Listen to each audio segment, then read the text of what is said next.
These are the kind of guests we like. If you're watching the stream, he knew what to do. He showed up today with a 12 out of 10 turtleneck. And you said, screw it, I'm buttoning it right up to the top. Right up. Yeah. I'm that intro took a little too long. I got to unbutton the top button or two because I can't breathe.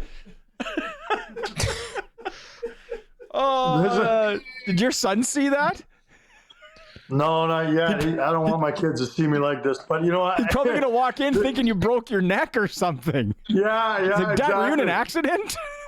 This is an old sweater that I forgot I had, and I haven't worn it for years because I don't do the turtleneck part up, but you can see that it's quite formidable. If it's a really chilly day or I'm expecting to block shots, this is the kind of thing you wear. Next time you go for a beer league skate, please wear that under your gear. Take a quick picture and send it to us. Legendary. I'll let you know. Legendary stuff. What of all things, that trade comes down on a Friday. Like, talk about from left field, talk about a weird day, and just now that you start reading about it, it makes sense on what Colorado is doing. What's your initial take? Well, especially hearing from the player today, again, he kind of said, look, like, I thought we had lots of time. Like, I was willing to come down off the amount of money I was asking for. And he was asking for $14 million a year, apparently. Oh, my God. Which is, matches what Draisaitl makes. And I get it. The cap's going up.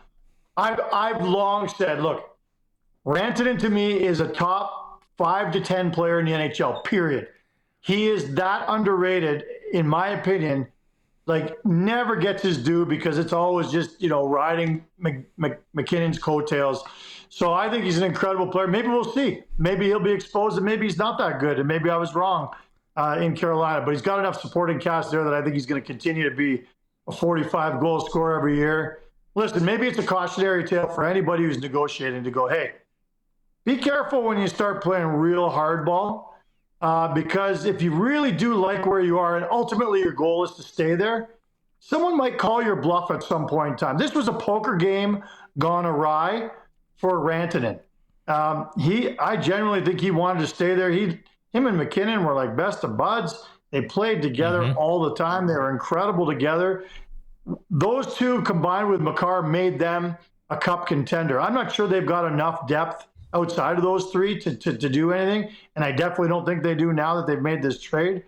But wow, you have to almost feel sorry for Rantanen, but at the end of the day, he got caught up in a game that he was playing himself. So blame his agent, blame the player, whatever you want to do. They thought they had lots of time. Well, guess what? In a game of poker, time runs out real quick. Well, and the thing was, when this happened, I instantly, we'll get to the Taylor Hall being the eternal afterthought in every trade in the NHL in the past 10 years. But Joe Sakic, don't test Joe, because I think you messed with the bull and you got the horns. Okay, thanks. We're moving on. You're out. Bye. And do you think that other general managers are going to see what Sakic did and are not going to be held hostage? Because that's how I feel with some of these guys. Well, everything and all this and comparables, and that they feel pressured into doing it. Do you think this is going to embolden other GMs to maybe take a hard line and say, okay, we'll try and live without you?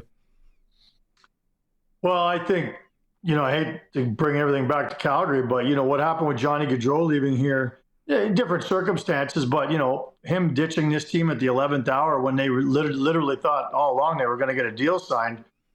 It was such a cautionary tale, and it prompted the Flames the very next year, 2 weeks later, to trade Matthew Tkachuk, because it's like, no, we can't play these games anymore and risk losing guys for nothing. So I think the takeaway from all this, other than the game of chicken and the cautionary tale that it is for the players and the agents, is, teams no longer are willing to just take a chance. You either sign on the dotted line or we're trading you, because we can't go into the summer wondering if we're going to lose a franchise player for nothing. Now, that brings me to the Toronto Maple Leafs. Mitch Marner does not have a deal right now. I don't know where that's at. I don't know what kind of game of chicken's being played there, but I do know that the player legitimately wants to stay there long term. And if you really legitimately want to stay there long term, be careful. Don't be the next Rantanen. You may want to sign for a little bit less. But the other thing I just want to say at the end of the day, if you don't really care where you are and you really just kind of think you want to see what you're worth, by all means, do what Rantanen did. Rantanen's going to get 14 million plus on the open market. I would put my life on it, but he's not going to get it in the city that he wanted to get it in. So, the trade-off is he has to go somewhere else. He'll make an extra $3 million a year, though. So who really loses? Is there anything? What is it? Stan Kroenke owns the Avalanche. Yeah. Are the Avalanche under like an internal cap? Like, are they? I don't want to call them cheap, but are they? Yeah. Tight with things. The short answer to this is that I wouldn't say he's cheap. He's one of the wealthiest owners in all of North American sports, but he has kind of made it clear to the group that we're going to operate under our own little cap. It's not going to be what the league maximum is.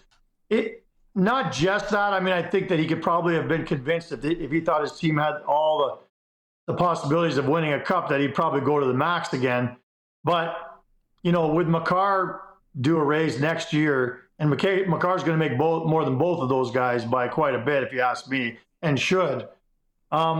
We saw with the Edmonton model, putting all those eggs in 2 or 3 baskets is kind of it doesn't necessarily work. I mean, I know the Oilers were close last year, but for a lot of years, teams that have got 2 or 3 guys making the bulk of the money. I'm not sure that's good for team chemistry, morale, and moving forward. I'm not sure it's the way a lot of teams want to go.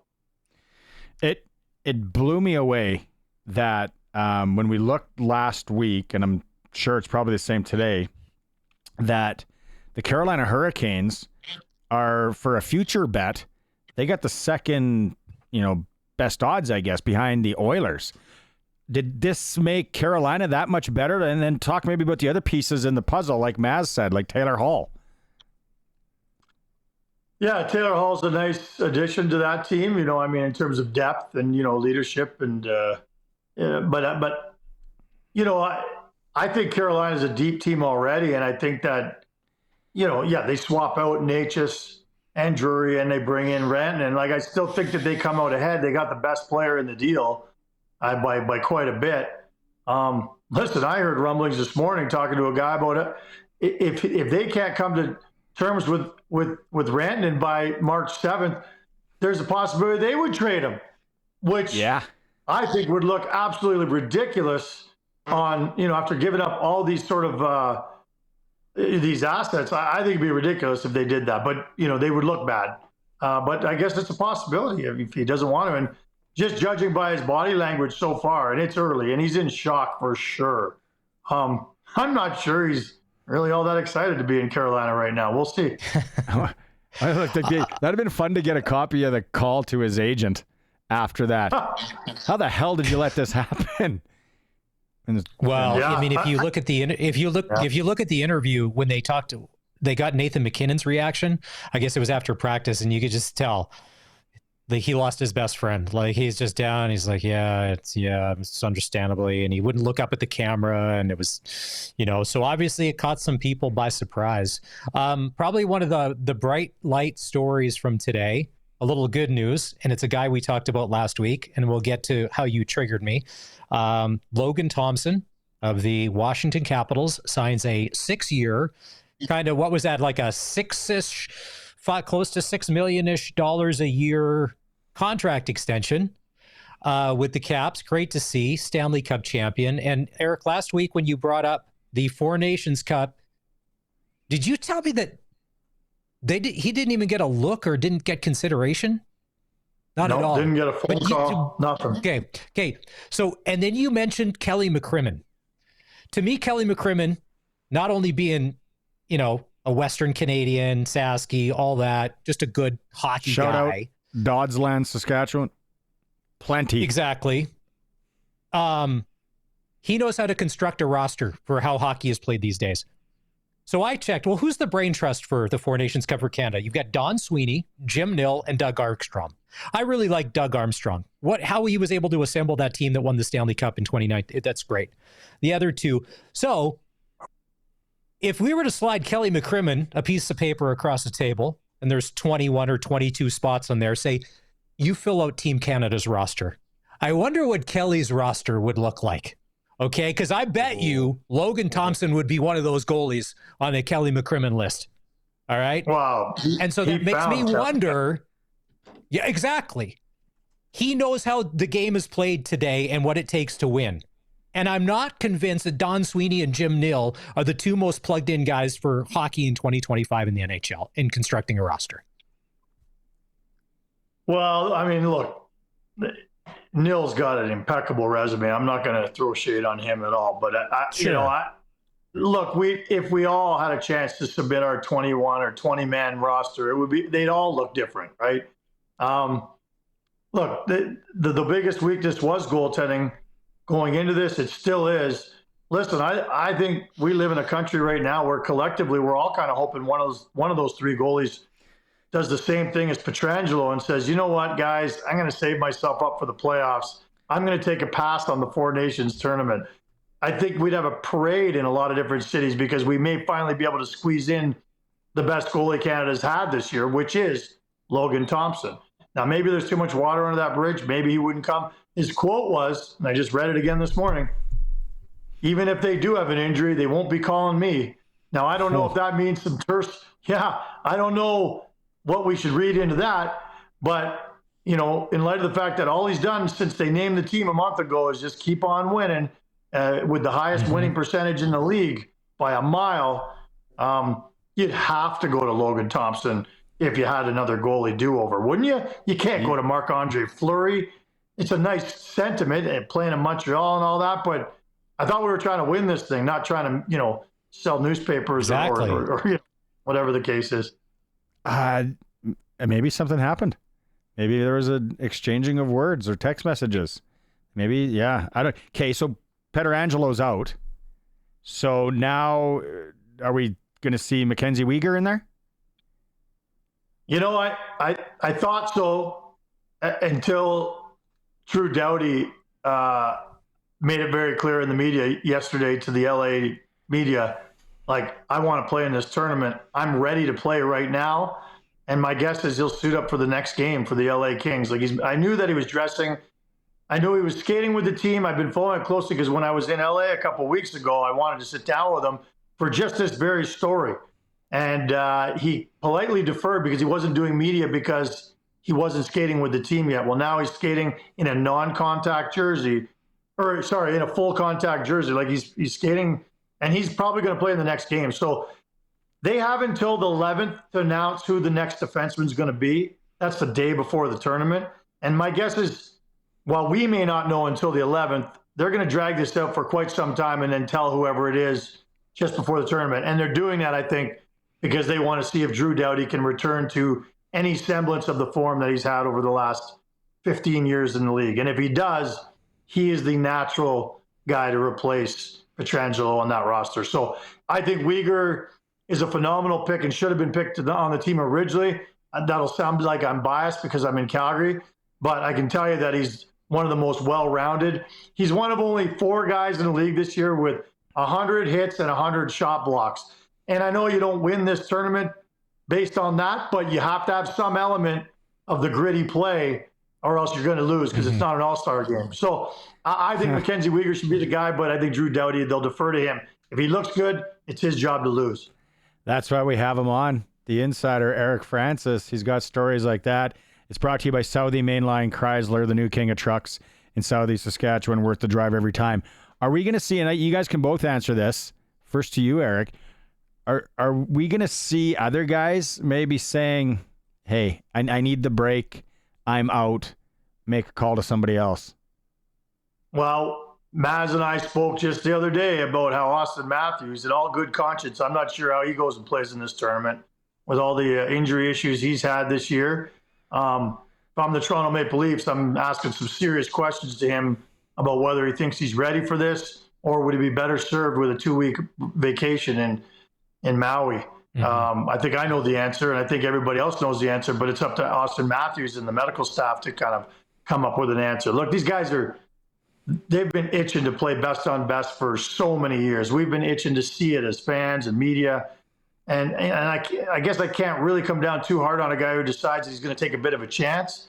But man, you're getting paid an awful lot of money by your employer to kind of snub them and play in a tournament when they could be a possible. Like, can you imagine the outcry and what a hit his reputation would take in Toronto with the fan base if he got nicked up in this tournament in particular and then couldn't play in the playoffs or down the stretch? So your question was, will we see more guys bow out? Yeah, I do think some guys will bow out, but I think sometimes, for the most part, it's going to be under tremendous duress from medical staff and maybe even ownership groups. So I'm not sure it was on Saturday or maybe it was yesterday during the Flames game. They put up a graphic that since the rosters were announced, the top 5 Canadian goal scorers since it was announced, none of them, and there was guys that have scored 12 to 15 goals, I think. None of them are on the Team Canada roster. And as far as diehard Oiler fans, if there is that injury, a lot of people are saying Zach Hyman should have been on the team in the first place. But it was kind of funny to see that all that firepower in the NHL over the past month, 6 weeks, nobody's got a spot on that team. All the guys that are scoring goals these days. Do you think Hyman would be a shoe-in if a forward comes available? It depends who's available, because I think Scheifele's been even better than Hyman of late. And I feel like Who? Tom Wilson.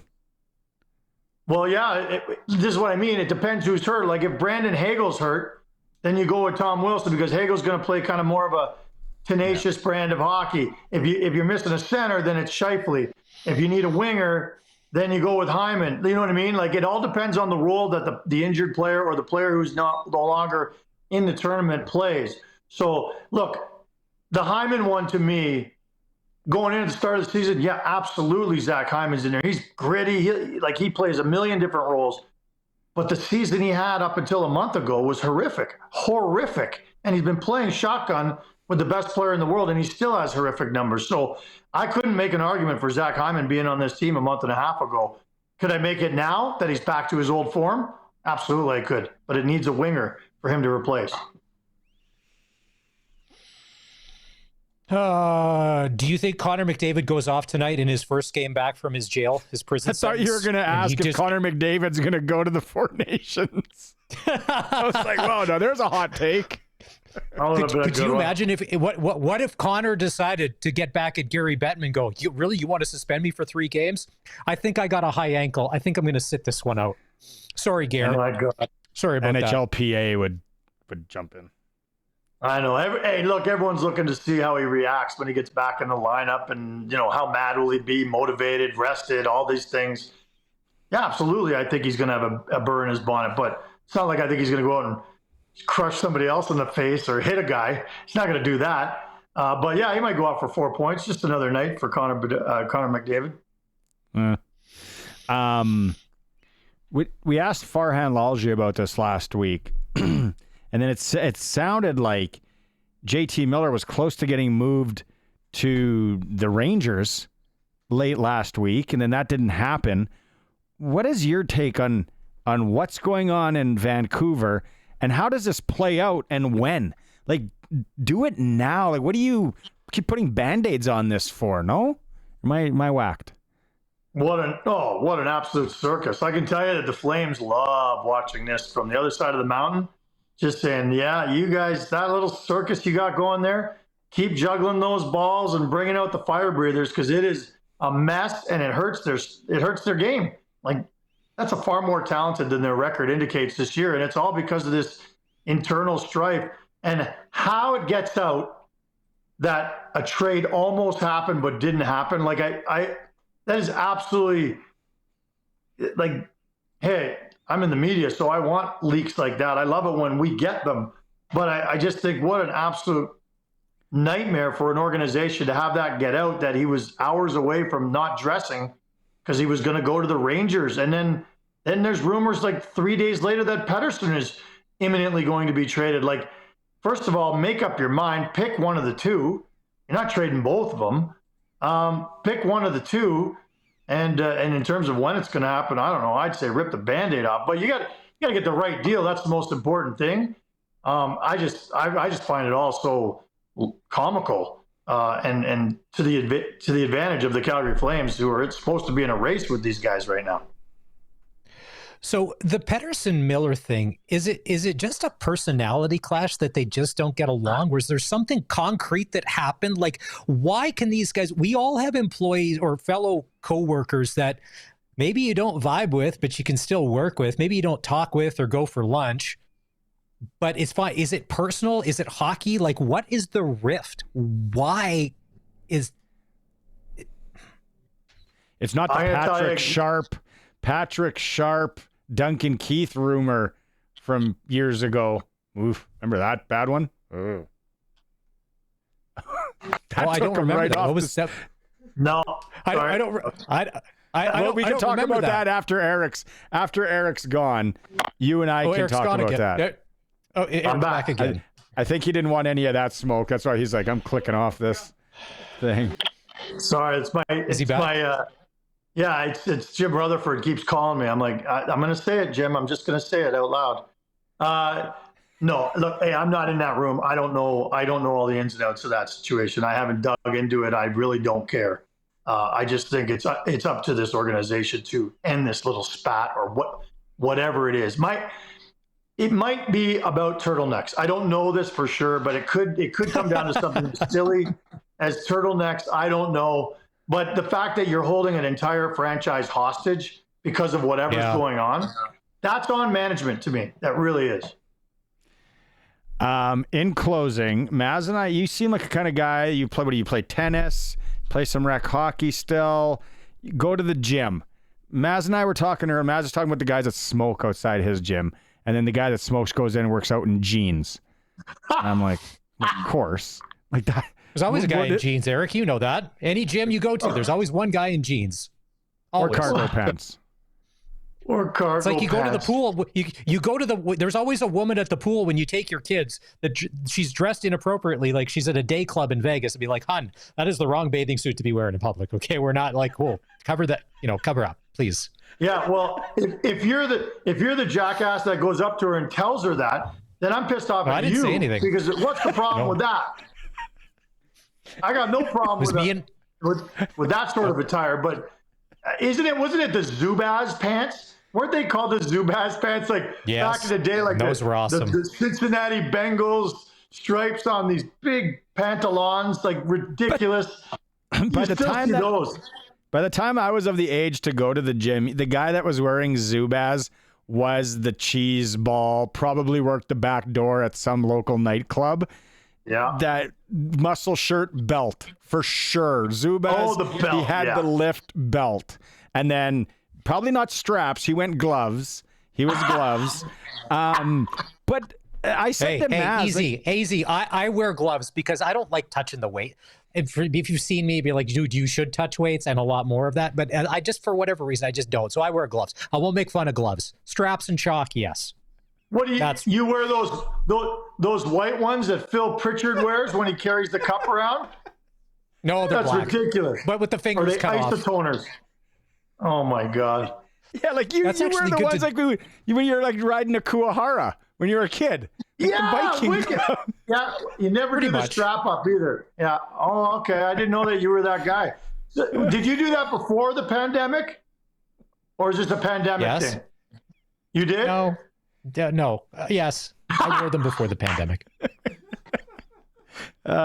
See, that's how we close. That's how we close it. Little gym talk here. Yeah. Good talk. Okay, Eric. We'll talk to you. I get to talk to you on Wednesday again. Can't wait. Right on. Nice turtleneck. Way to step up the props. Way to step up the props. Always. Hey, still just a little. There it is. Yeah. Oh, look at that. Now that's a recall. If you missed that bit back in the fall, that's worth going back in the archives. If you're watching the stream, he just showed us his Blockbuster card. Yeah, that was a great bit.